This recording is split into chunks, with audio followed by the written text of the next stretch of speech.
บ่มีหยังบ่ได้หยังเฮ็ดหยังบ่ได้เออก่อนที่สิตายในความเคยชินในการสังสมของแต่ละคนเขาเคยหาอยู่หากินหาปูหาปลาลักเป็ดลักไก่ปนกี่หยังก็แล้วแต่ที่มันไปเขาคิดแนวนั้นเขาสินึกแต่แนวนั้นบัดใจสิขาดสุดท้ายเขาจะไปเกิดคตินิมิตต่างๆก็คือคติคือตั้งไปนิมิตคือภาพความเคยชินที่เจ้าของเคยเฮ็ดไว้เคยไปลักนั่นลักนี่ไว้มันภาพมันขึ้นมาเกิดความดร้อนและกังวลบาดนี้แต่คนเคยทำบุญมันก็สิคิดอยากไปวัดอยากไปท่านนั้นท่านนี่เฮ็ดนั้นเฮ็ดนี่เฮ็ดเกี่ยวกับวัดนั่นแหละ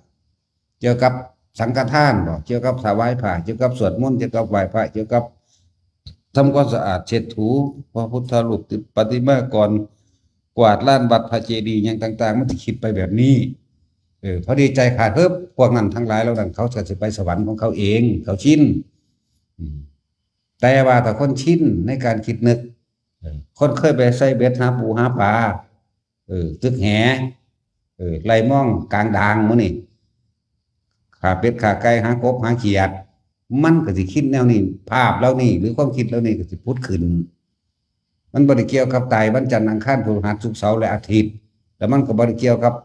ว่าตายนี่รับตายนอนหลายตายรถส้นตายถึงยิ่งตายฆ่าตายยังต่างๆแล้วแต่นั่นแหละเอาเข้าบ้านได้หรือว่าได้มันบ่ได้เกี่ยวกับมองหันนี่แหละและที่สำคัญคนทุกมื้อนี้จัดงานศพให้ลูกเต้าเล้าหลานหรือพี่น้องญาติเป็นทุกข์เพราะว่าเป็นหนี้บ่มีก็ได้ยืมสิบอกความจริงให้ตายแล้วบ่ได้หยังทางที่ดีสุดรีบเผาเลยเข้าใจว่าล่ะเผาเลยบ่ต้องไปสนใจดอกอันตัวนั้นพวกเจ้าบ่ศึกษาคำสอนพระพุทธเจ้าพวกเจ้าบ่ฟังพระผู้รู้วันนี้พระในบ้านบ่แม่นพระดอกเอิ้นว่าหมู่ภิกษุสงฆ์ทั้งหลายบวชรักษาวัดนั่นไทยบ้านพระเฮ็ดจังได๋ก็เฮ็ดไป